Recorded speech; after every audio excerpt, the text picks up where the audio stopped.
चलिए जानते हैं आज की देश और दुनिया की सिलेक्टेड काम की और महत्वपूर्ण 50 बड़ी खबरों को मात्र 10 मिनट में। पर अभी तक आपने वीडियो को लाइक नहीं किया है तो वीडियो को लाइक कर दे। डांसर माही मनीषा के कार्यक्रम के बीच मधुबनी में भारी बवाल हो गया। गुस्साए लोगों ने न सिर्फ तोड़फोड़ की बल्कि स्टेज को भी फूंक दिया। यह मामला बीते गुरुवार की रात की है। बताया जा रहा है कि कार्यक्रम में डांसर माही मनीषा देर से पहुंची, इसको लेकर लोगों में आक्रोश था। उपद्रवियों ने साउंड सिस्टम और लाइट्स पर गुस्सा निकाला। जब तक मामला शांत होता तब तक करीब लाखों रुपए का नुकसान हो गया था। उत्तर प्रदेश की योगी सरकार ने जौन धर्म के प्रमुख पर्व अनंत चतुर्दशी के अवसर पर प्रदेश में पशु वधशालाओं और मीट मांस की दुकानों को बंद रखने का निर्देश दिया है। इस मामले में संबंधित अधिकारियों को निर्देश दिया गया है कि वे अपने अपने क्षेत्रों में इस आदेश का कड़ाई से अनुपालन सुनिश्चित कराएं, ताकि प्रदेश में शांति और सौहार्द का माहौल कायम रहे। पश्चिम बंगाल की मुख्यमंत्री ममता बनर्जी ने शुक्रवार को बड़ा ऐलान किया है। उन्होंने कहा है कि डॉक्टरों की हड़ताल के दौरान राज्य भर के जिन 29 मरीजों की मौत हुई है, उनके परिवारों को राज्य सरकार आर्थिक मदद देगी। ममता बनर्जी ने सोशल मीडिया प्लेटफॉर्म एक्स पर लिखा है कि यह दुखद और दुर्भाग्यपूर्ण है कि जूनियर डॉक्टरों द्वारा लंबे समय से काम बंद रखने के कारण स्वास्थ्य सेवाओं में व्यवधान के कारण हमने 29 बहुमूल्य जीवन खो दिए हैं। शोक संतप्त परिवारों की मदद के लिए राज्य सरकार प्रत्येक मृतक के परिवारों के सदस्य को 2 लाख रुपए की सांकेतिक वित्तीय राहत की घोषणा करती हूँ।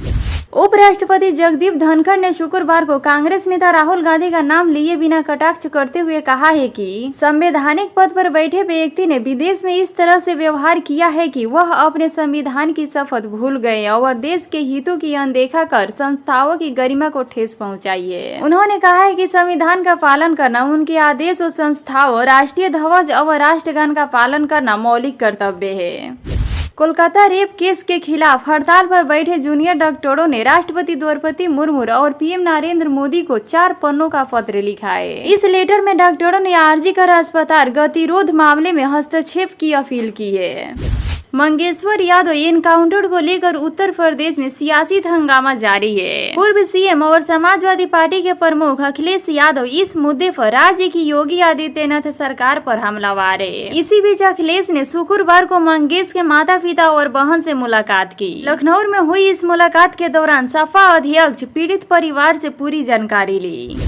बांग्लादेश में शेख हसीना के सत्ता से जाने के बाद से वहां की मोहम्मद यूनिस की अगुवाई में बनी अंतरिम सरकार में मुस्लिम कट्टरपंथियों और आतंकवादियों के हौसले बुलंद है। पहले तो उन्हें जेल से रिहा कर दिया, अब वे बेलगाम होकर बयानबाजी कर रहे हैं। ऐसा ही एक जहरीला वीडियो वायरल हो रहा है जिसमें बांग्लादेश के इस्लामिक कट्टरपंथी जसमुद्दीन रहमानी हाफी ने पश्चिम बंगाल के मुख्यमंत्री ममता बनर्जी से बंगाल को पीएम मोदी के शासन से मुक्त करने और उनकी स्वतंत्रता की घोषणा करने के लिए कहा है।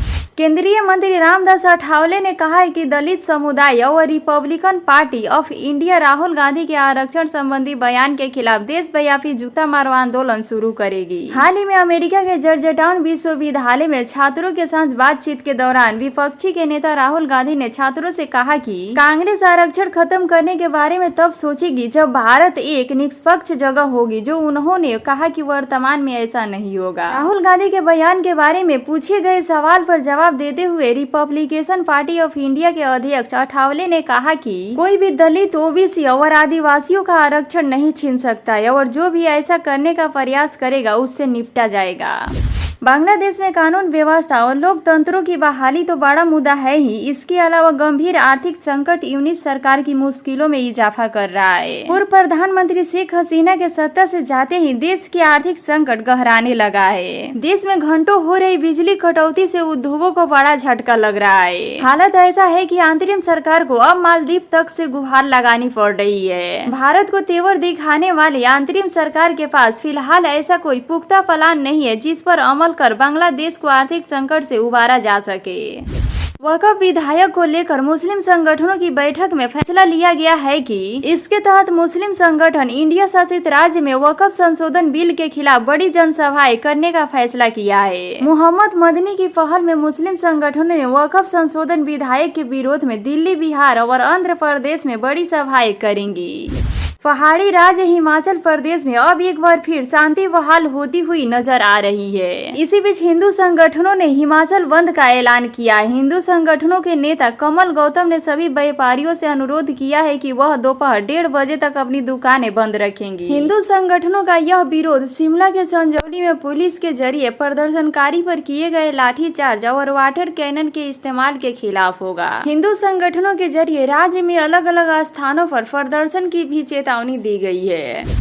झारखंड के पाकुड़ जिले के कुछ गांवों में हाल ही में आदिवासियों और हिंदुओं पर हमले की घटनाओं के बाद लोग गुस्से में हैं। आदिवासी समाज के लोग अब घुसपैठ के खिलाफ आंदोलन के लिए गोलाबंद हो गए हैं। आदिवासी समाज ने इस मुद्दे पर 16 सितंबर को पाकुड़ जिले के हररपुर में पारंपरिक आदिवासी स्थान व्यवस्था के तहत ग्राम प्रधानों का महासम्मेलन बुलाया है। माझी परंपरा सम्मेलन के नाम से होने वाली इस योजना में झारखंड के पूर्व सीएम और भाजपा नेता चंपई सोरेन खास तौर पर शिरकत रहेंगे।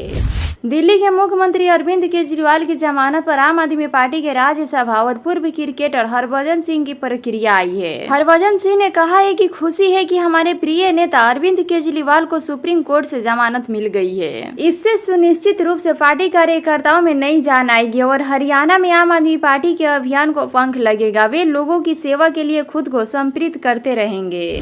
अमेरिका में सिख समुदाय के संबंधों में कांग्रेस नेता राहुल गांधी की ओर से की गई टिप्पणी का मामला धीरे धीरे गर्माता जा रहा है। इसी बीच पंजाब के पूर्व सीएम और कांग्रेस सांसद चरणजीत सिंह चन्नी ने राहुल गांधी के बयान का समर्थन किया है। उन्होंने आरोप लगाया है कि बीजेपी सिखों की आड़ में राहुल गांधी को बदनाम करने की कोशिश कर रहा है। कांग्रेस नेता चरणजीत सिंह चन्नी ने कहा है कि राहुल गांधी जी ने जो कहा है हम उनके साथ हैं। बीजेपी सिखों की भावनाओं के साथ खेलना बंद करे। बीजेपी सिखों की आड़ लेकर राहुल गांधी जी को बदनाम करने की कोशिश कर रहा है। वे लगता है राहुल जी के खिलाफ बोल रहे हैं। उन्हें जान से मारने की धमकियां भी दी जा रही है।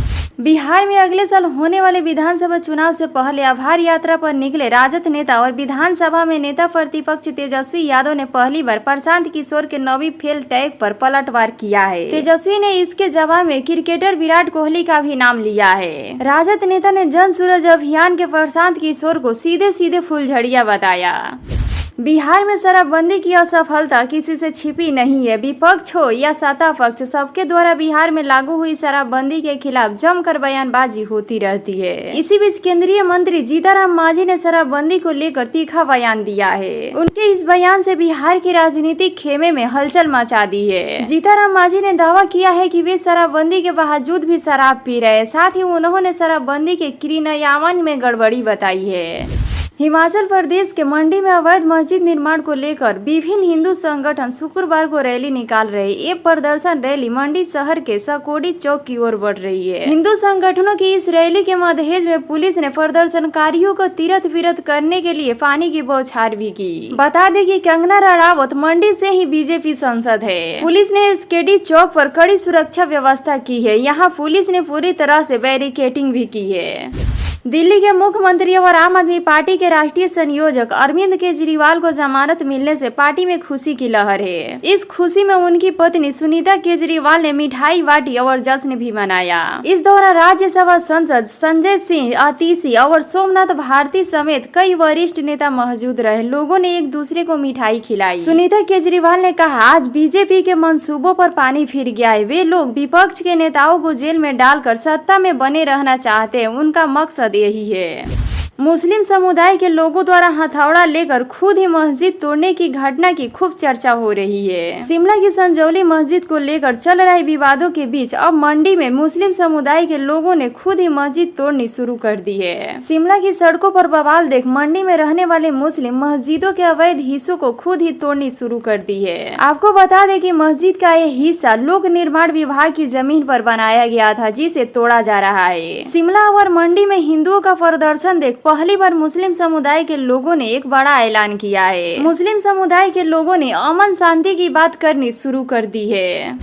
राहुल गांधी कुछ न कुछ बातों को लेकर सुर्खियों में बने रहते हैं। वहीं केंद्रीय मंत्री रामदास अठेले ने शुक्रवार 13 सितंबर को धर्मशाला में कहा कि आरक्षण पर कांग्रेस सांसद राहुल गांधी की टिप्पणी के खिलाफ दलित समुदाय और रिपब्लिकन पार्टी ऑफ इंडिया देशव्यापी जूता मारो आंदोलन शुरू करेगी। हाल ही में अमेरिका के जॉर्जटाउन यूनिवर्सिटी के छात्रों से बातचीत के दौरान लोकसभा में विपक्ष के नेता राहुल गांधी ने कहा था कि कांग्रेस आरक्षण खत्म करने के बारे में तब सोचेगी जब देश में सभी को समान अवसर मिलने लगेगा। फिलहाल ऐसी स्थिति भारत में नहीं है।